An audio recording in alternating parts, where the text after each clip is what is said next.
Masarap sa pakiramdam kapag alam mo na yung taong mahal mo ay mahal na mahal ka rin. Ika nga mapapasana all na lang sila sa relasyong meron kayo. Pero paano kapag dumating yung araw na sasabihin na lang sa'yo na nobyo o nobya mo na kailangan nyo nang maghiwalay sa kadahilan ng may mahal na siyang iba? Tatanggapin mo ba ito ng maluwag sa puso o ilalaban mong pag-ibig mo? Sa bagong kwentong ating isasadula, tunghayan natin ang kwento ni Joy o mas kilala sa alias na Ligaya. Matapos ipagtapat sa kanya ng kanyang nobyo na nais ito makipaghiwalay, halos gumuho ang mundo ng dalaga. Mahal na mahal niya ang binata. Hindi niya matanggap matapos ang 3 taong relasyon, basta na lang siyang iiwan ng nobyo. May iba na raw kasi itong gusto kaya nais niyang putulin ang ugnayan kay Ligaya. Napakasakit noon para sa kanya, kaya isang plano ang pumasok sa isip ni Ligaya. Aakitin niya ang nobyo at ibibigay ang pinakaiingatang perlas. Bumalik lamang ito sa kanya. At dumating nga ang oras para sa katuparan ng kanyang mapusok na plano. Pinasok niya ang kwarto ng binata dahil sa tindi ng pagkalat ng dilim. Nakatulong yun para gumawa niya ang kanyang plano. Halos ikagulat nga ni Ligaya ng mabilis na nag-respond sa ginagawa niya ang binata. Kinabukasan, nagising ang dalaga, katabi ang ibang lalaki. At doon napagtanto niya na hindi ang dating nobyo na kinig niya na nakaraang gabi, kundi ang pinsan nitong si Julio na matagal nang may pagnanasa sa kanya. Oh my G! Mission failed, Kalerky! Oh Julio, bakit nakatunganga ka dyan? Sino bang tinitingnan mo? Tumingin ang binatila sa kanyang kaklaseng si Manuel. Lunchtime na lang oras na iyon. Kasalukuyan siya nakaupo sa isang lamesa, hindi kalayuan sa kinuupuan ng dalagitang kanina niya pang pinagmamasdan. Bakit mo panira ka ng moment, tol? Nakakaloko itong umiti. Wala, ginigising ko lang ang diwa mo. Baka kasi mamaya tumuro ng laway mo kakatikin kay Ligaya. Tubaas ang sulok ng mga labi niya. Gago. Tumingin ulit siya sa peso ng kinaupuan ni Ligaya. Doon pa rin ito nakaupo. May magagandang iting nakapaskil sa mga labi nito habang may tinitingnan. Sinundan niya ang tinitingnan ng dalaga at nakita niya ang pinsang si Armando. Nakapo naman ito sa isang surok ng cafeteria at kumakain ng tanghalian. Nabura ang ngiti sa mga labi ni Julio. Of course, he knew. He knew that Ligaya had feelings for his cousin. He took a long deep breath. Naramdaman niyang umupo sa tabi niya si Manuel. Hindi niya kaibigan ng lalaki. Kaklase lang ito at paminsan-minsan ay nakakasama sa mga group activities sa ibang subject. Pareho silang nasa 3rd year high school. Ang sakit tol, ano? Hindi lumilingon na tanong nito. Ano bang kailangan mo? Wala naman, napansin lang kasi kita kanina pa. Actually, hindi lang kanina. Araw-araw pa. Kung hindi dito sa cafeteria, sa gym naman. Napailing si Julio.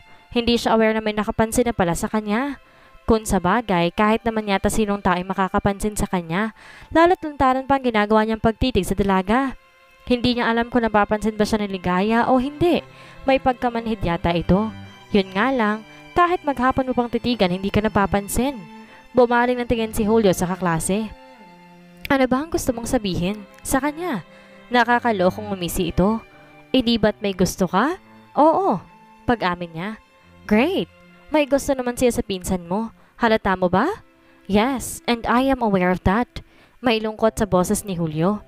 Hindi pa naman sila. Ibig sabihin pwede mo naman siyang ligawan, hindi ba? Pero hindi mo ginagawa. Yun ang nakakapagtaka. Torpe ka ba, Julio? Sa tingin ko, hindi naman. Ang dami mo ang chicks eh. Nandyan ang mga babaeng nagpapapansin sa'yo. Kilala mo si Candy? Hanep, ang sexy nun. Di nga lang masyado maganda. Pero kung katawan lang pag-uusapan, pwede na. Hindi ako pumapatol sa hipon, tol. Maikling tumawa si Manuel. Pansin ko nga. Kaya kahit inadad na sa mukha mong cleavage, wala pa ring epekto. Pero syempre, wala na kasi talagang epekto sa isang taong arindog ng iba kung may pinaglalaanan ng puso mo. Napangiti siya sa sinabi ng kaklase. May nasabi ka ring maganda. Sinasabi ko na nga ba? Talagang malakas ang tama mo dyan kay Ligaya. Bakit hindi mo pormahan? May sa torpe ka nga ba talaga? Ano ba sa tingin mo? Sa tingin ko kasi wala sa'yo yun. Mukha kang lady killer na teenager. Bahagyang natawa si Julio. Maraming ang nagsasabi niyan, but I'm not. It's just that... Ibinalik niya ang tingin sa babae. My heart only beats for just one girl. Oh, Armando, why so gwapo? Tila nangangarap na sabi ng 17-year-old na si Ligaya sa kanyang sarili. Nakaupo siya sa beach at pinapanood ang paglalaro ni Armando kasamang teammates ito sa gym ng kanilang paaralan. Malamang, maganda siguro ang jeans ng mama at papa ni Armando kaya gwapo yan. Ano ba, Ligaya? Isip-isip din. Bigla ay singit ng kaibigan niyang si Tekla. Katabi niya ito at walang ibang ginagawa kundi ang maglagay ng eyeliner. Hindi siya nagkomento. Napangiti na lang si Ligaya habang pinapanood ang kanyang ultimate crush na naglalaro sa court. Pawisan si Armando ng sandaling iyon at parang gusto niyang lumapit sa lalaki para punasan ng pawis ito gamit ang kanyang panyo. Pagkatapos ay itatabi niya ang panyong iyon at aamuyin. Napahagik si Ligaya sa naisip. Sigurado kasing mabango ang pawis ni Armando.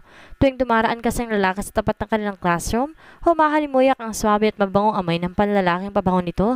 Diyos ko, nakaka-inlove ka talaga, Armando. Nagsalita si Tekla. Alam mo, Ligaya, may napapansin lang ako ha? Itinabi nito ang compact mirror at eyeliner sa bag nito. Napapansin mo ba yung hot at gwapo nating kaklase na laging pinagkakaguluhan ng mga babae? Sino? Si Julio? Hinagilap ni Ligaya sa isip ang lalaki. Oo, kaklase niya yun. Yun nga ang malanding lalaki na kaklase niya. Kung kani-kaninang babae na nakikipaglandian. Palibhasa, gwapo at laging panlaban ng section nila sa pagiging escort. Kahit teenager pa lang kasi yun malaki na ang katawan. May six-pack abs na itong pinagkakaguluhan ng malalandi sa campus. Yun na nga, may napapansin lang ako sa kanya ha? Nagsalubong ang mga Ligaya at curious na tumingin sa kaibigan. Ano naman yun? Napapansin ko lang na ang init lagi ng tingin sa'yo. I mean, ang lagkit ng tingin sa'yo. Parang pinagnanasahan ka? Namilog ang mga mata niya. Ha? Pinagnanasahan? Oo, napapansin ni Ligaya. Minsan kapag hindi nga siya nakatingin, pakiramdam niya, may nakatitig sa kanya. At kapag lumilingon si Julio na nakatingin sa kanya, ang nakikita niya. Well, hindi big deal sa kanya yun kasi ang isip niya ay baka aksidente rin ang napapatingin ito sa kanya. Oo, manhid ka ba? Lantaran na kaya ang pagtingin niya sa'yo? Naparanok si Ligaya. Wala akong alam dyan. Tsaka, ang landi kaya nun kalalaking tao. Malay mo gusto lang akong landiin at halir, hindi ko siya type. Tekla, alam mo kung sinong type ko? Si Armando. In all fairness nga naman, ang gopeng-gopeng ni Armando, yummy. Oh yes, at ang katulad niyang gusto ko maging asawa. Diyos ko, asawa agad? Neng, paalala ko lang, 17 ka pa lang. Natawa si Ligaya. I'm talking about the future, Tekla. Makaisip ka naman ng future? Eh walay pa nga nangyayari sa present. Ambisyosa. Napangiti si Ligaya. Magiging kami rin ni Armando. Tandaan mo yan. Present. Anong sinabi mo? Pumuntong hininga si Armando. You heard me. Joy, it's Ligaya. Singit ang dalaga. Okay, Ligaya. Gusto ko nang tapusin na relasyon natin. Nang oras na yun, parang gustong paniwalaan ni Ligaya na nananaginip lamang siya. Sa mga narinig niya ngayon kay Armando ay parang nasa isang masamang panaginip siya. Isang masamang panaginip na gusto niyang takasan at magising sa realidad.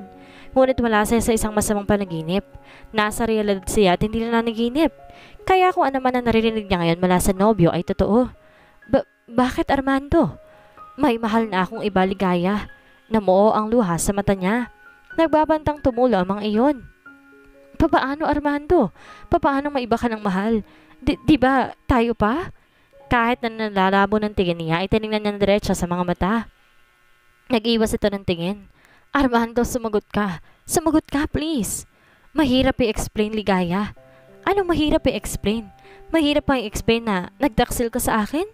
Napalunok ito. Tila hirap na tumingin sa kanya.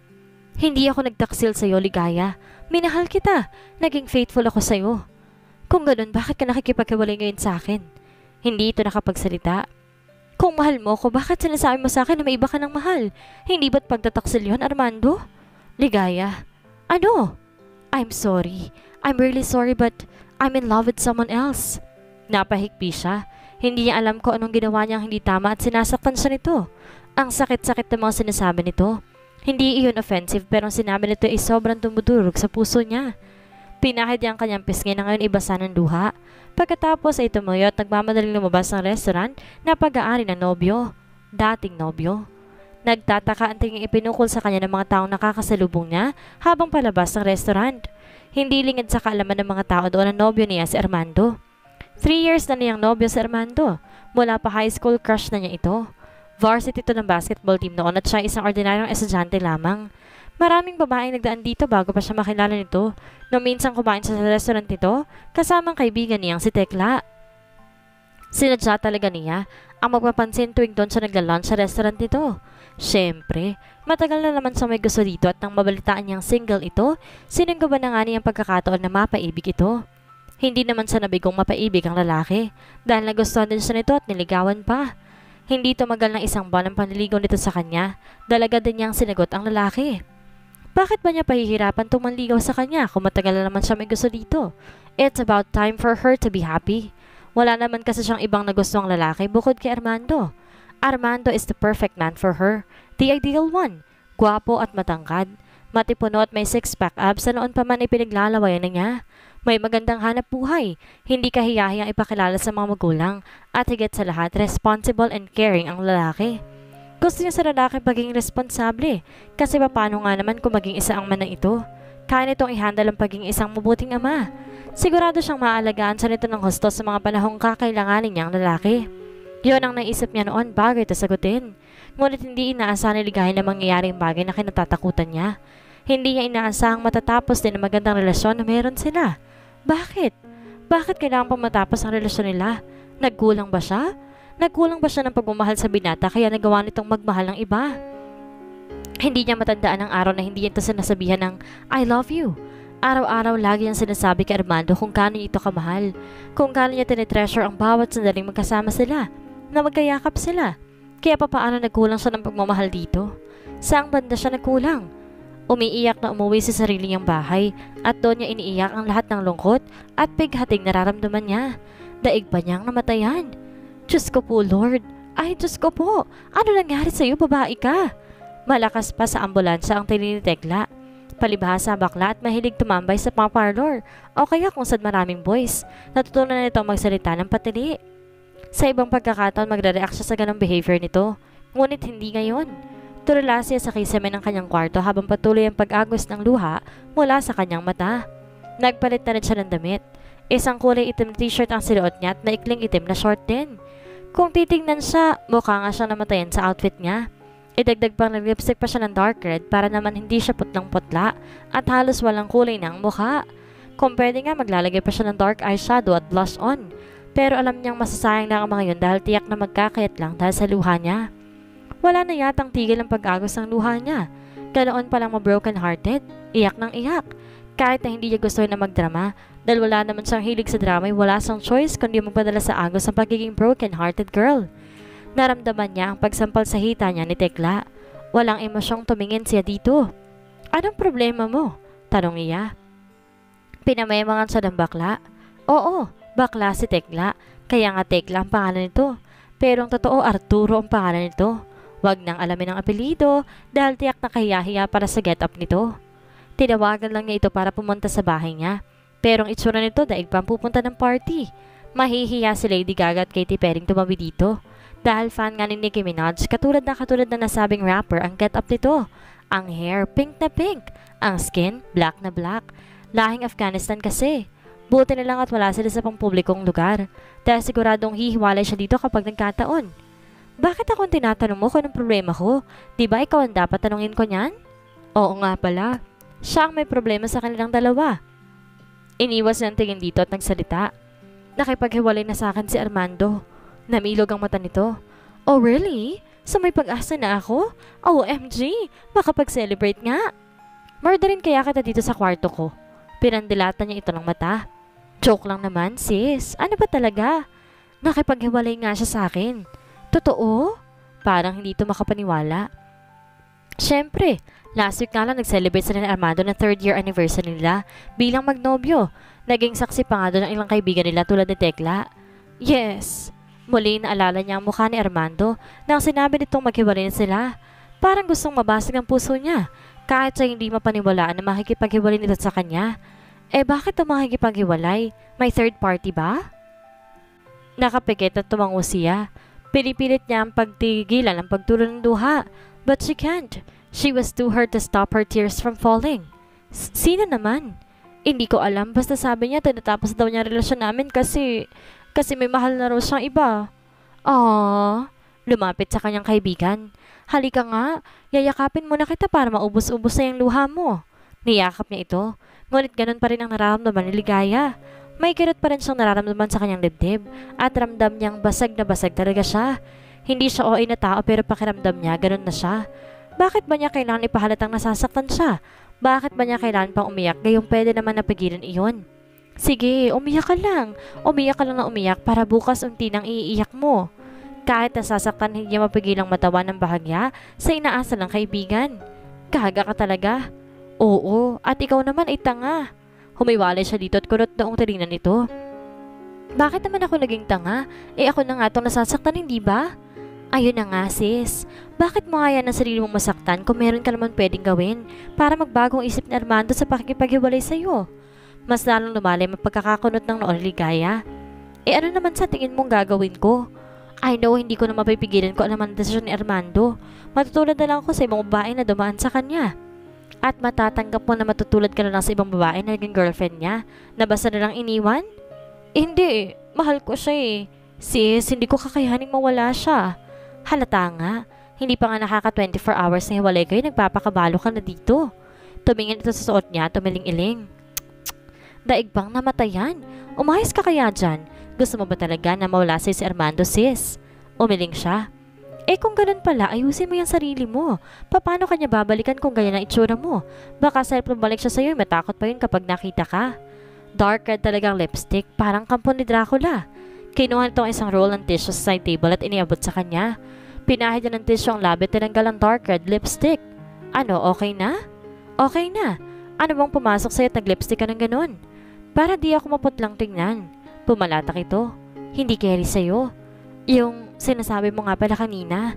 Humugot ito ng hininga bago muling nisalita.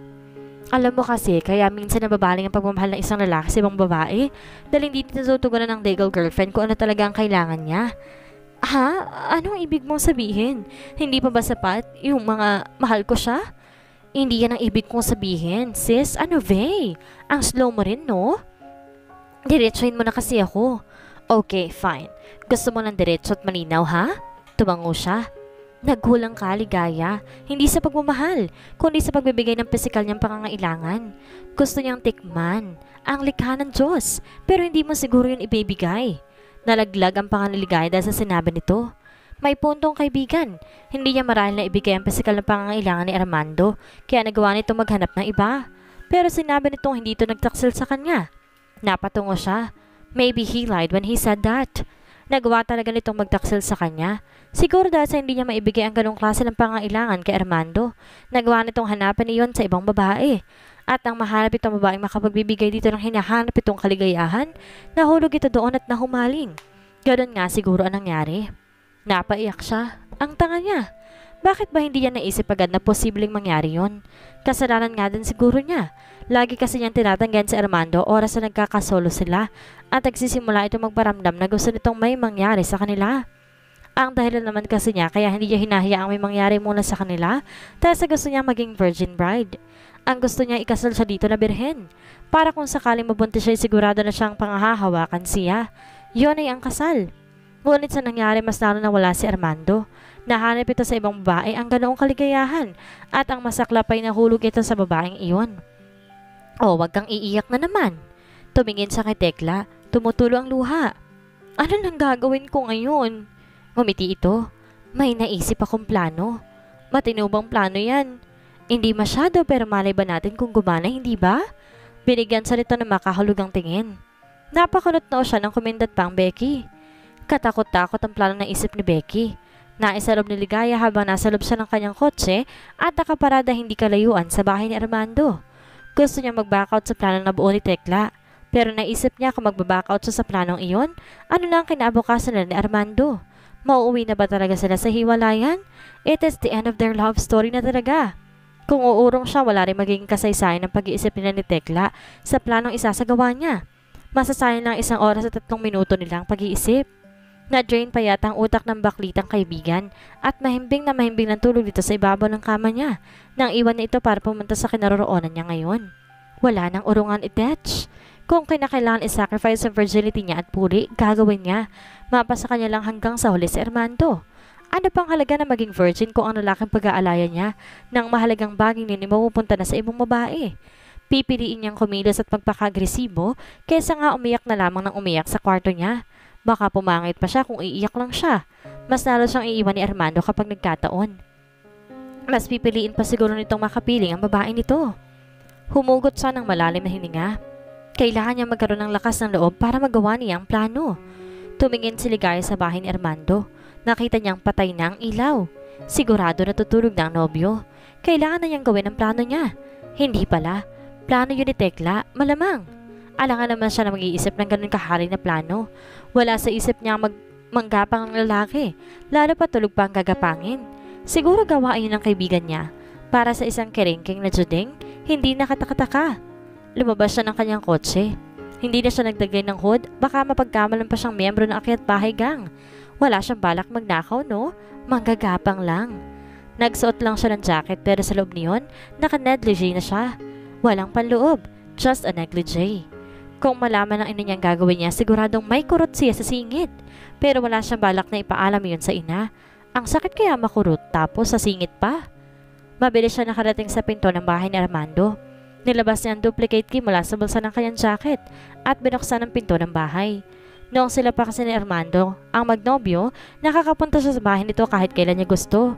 Ang binata mismo nagbigay sa kanya ng duplicate key na iyon. Hindi naman niya alam na magagamit pala talaga iyon o sa oras ng pangailangan. Tulad na lang ngayon. Madilim ang loob ng bahay nang pumasok siya. Hindi na niya binuhay ang ilaw. Baka kasi magising pa si Armando.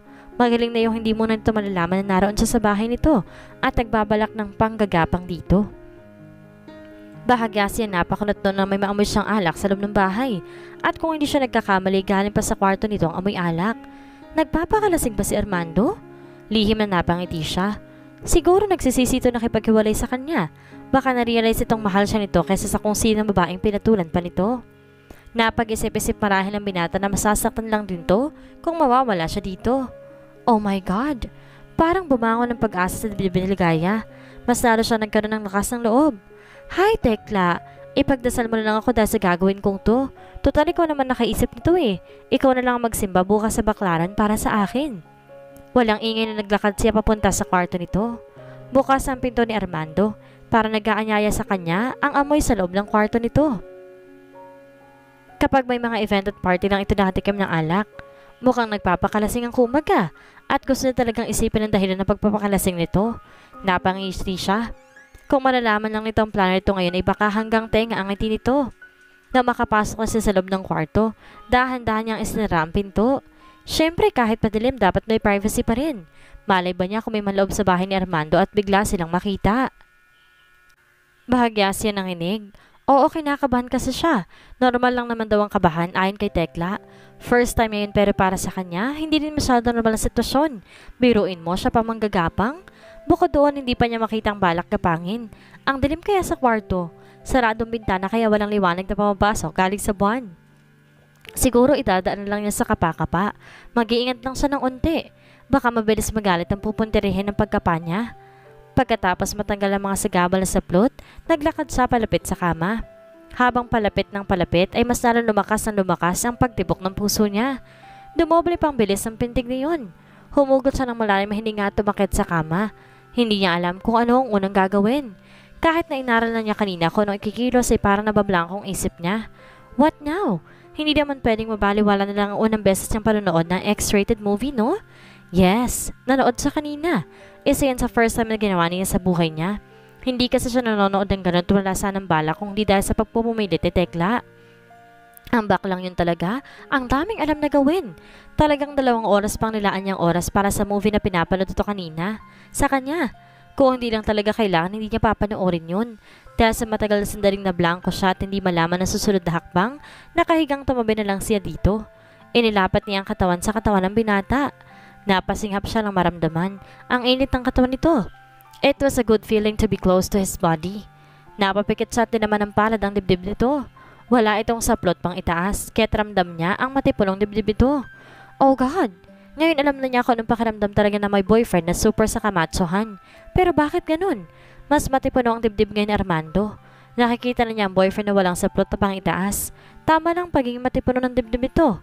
Pang Paolo Avellino lang ang body nito pero ngayong dama ng palad niya ang katawan nito. Grabe!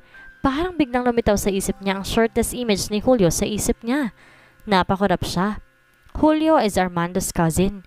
Marami nagsasabing mas gwapo ito sa boyfriend niya pero hindi siya naniniwala. Siyempre, sa mga mata niya mas gwapo si Armando. Ngunit hindi may kakailang mas hot and yummy naman si Armando kung labanan ng body ang dalawa. Ipinilig niya ang ulo. Bakit ba ang lalaking biglang tumakbo sa isip niya? Hindi tama yon. Parang nadidistract siya. Nabigla siya ng walang ano-ano, dumagan sa kanya ang katawan ni Armando. At mas nara siyang nabigla nang lumapat ang labi nito sa kanya. Shit! Yun na yata ang pinakamatamis na halik na binigay ni Armando sa kanya. Pakiramdam niya ay libo-libong boltahe ng kuryente ang nananalitay sa katawan niya at nagbibigay sa kanya ng nakakakiliting pakiramdam. May kasamang init ang halik nito. Ubod ng sensual ang paraan ng paghalik nito na kung hindi niya lang alam na si Armando ang kasama niya ay pagkakamalan niyang ibang lalaki. Bakit? Hindi naman ganun humalik si Armando. Hindi nito kailanman naibigay ang ganong klaseng init na may kasamang pagnanasa tuwing hinahalikan siya. Tanging kilig lang ang nararamdaman niya tuwing hinahalikan siya ni Armando noon. Kilig dahil lagi niyang naiisip kung gaano siya kaswerte para maging nobya siya nito. Ngunit ngayon, kakaibang kilig at sayang lumulukob sa katawan ni Ligaya. May kaakibat na iyong pagnanasa. At ngayon lang niya naramdaman iyon. Ngayon lang siya nag-init ang ganoon, na parang sinisilaban sa init ang katawan niya sa bawat galaw ng labi nito. Ilang saglit pa'y gumagalaw na ang mainit na palad dito sa katawan niya. Parang dinadamang init na nagmumula sa hubad niyang katawan. Dahil sa ginagawa nito ay napasingap si Ligaya. Hindi niya napaghandaan ang pagiging agresibo ni Armando. Naramdaman niya ang palad dito sa pagitan ng kanyang hita, humahaplos at dumadama. Oh God! Mahinang ungol niya. Habang ginagawa nito iyon, bumababa ang halik nito sa kanyang leeg. Pababa sa dibdib niya. Malakas na ungol ang pinakawalan niya. Napadiin ang hawak niya sa mga braso ni Armando. Bumaon ang kuko niya ngunit hindi nito ininda iyon. Hindi niya maipaliwanag ang pagnanasa at kaligayahang umalipin sa kanya. Pakiramdam niya ay dinuduyan siya sa alapaap sa bawat galaw at pagpapaligayan ni Armando sa kanya. Para siyang kakapusin ng hininga. Why she never felt that until now? Kumapit siya na mahigpit sa binata at hinayaang gawin nito ang estrangherong bagay na iyon sa kanya. Hindi niya alam kung ilang minuto nitong ginawa iyon. Basta't naramdaman lang niya na tila may paparating. Naramdaman niya ang pagdating niya. At yun na yata ang unang beses naramdaman niya ang ganon kasarap at kainit na pakiramdam. Hindi pa siya nakaka-recover sa kaligayahang naramdaman nang maramdaman niya ang pagtutok ng kung anong mainit na bagay sa pagitan niya. Kasunod yun ay ang dahan-dahang pagpasok nito sa kanya. Nagbukas saradong bibig niya. She felt him. Parang hindi yun magkakasya sa kanya. Pinilit niya ang wag mapaaray but she couldn't help it. Lumabas at lumabas pa rin talaga sa labi ang mga salitang iyon. At hindi akalain na isang halik lang ni Armando ay parang biglang nawala ang sakit. Ngunit kung anong sakit na naramdaman niya, saka naman napalitan iyon na isang damdaming hindi niya mapangalanan. Isang damdaming ngayon lamang umusbong. She never felt so loved and cherished until that moment. Napangiti siya. Kung alam lang niya na ganito kasarap ang makipagniig, siguro noon pa siya pumayag. Ngunit siguro talaga nakalaan ng araw na iyon para sa kanila. Nakalaan ang pag-iisa ng katawan nila sa gabing iyon. Wala siya nakapang pagsisisi ng ialay niya ang sarili kay Armando dahil walang kapalit ang sayang ibinibigay nito sa kanya ngayon. Maya-maya lang naramdaman na ulit niya ang papalapit na pagdating niya sa kasaktulan at ang dumating yun parang nakita niya magagandang bituin sa langit. Parang nakita niya kung gaano kaganda ang gabing iyon. Ilang saglit pa'y sumunod sa kanya ang binata. Napayakap siya na mahigpit kay Armando. Pinakikiramdaman ng bawat tibok ng puso nito. Pinakikiramdaman ng mga init na hininga nito na tumatama sa mukha niya. Amoy alak pa rin ito. Pero hindi tulad ng ilang lalaki na mabaho ang hininga kapag nakakainom. Ang kay Armando, swabe pa rin. Swabe at mabango. Armando, tawag niya dito. Ngunit hindi ito sumagot. Napangiti siya dahil nakatulog na siguro ito sa pagod marahil. Hindi na lamang niya ito kinibo. Hinayaan na lang niyang nasa loob pa rin niya ito at nakadagan sa kanya. It felt good na naman kasi. Armando, I love you. Pumikit siya na mahigpit ang yakap dito. Hi, ang sarap talaga magkaroon ng hot and yummy na boyfriend. Ano kaya ang gagawin ni Ligaya kapag nalaman niya kung sino ang lalaking pinag-alayan niya ng sarili? Makuha pa kaya niyang muli si Armando o panibagong pag-ibig ang uusbong? Yan ang ating aalamin sa susunod nating kabanata.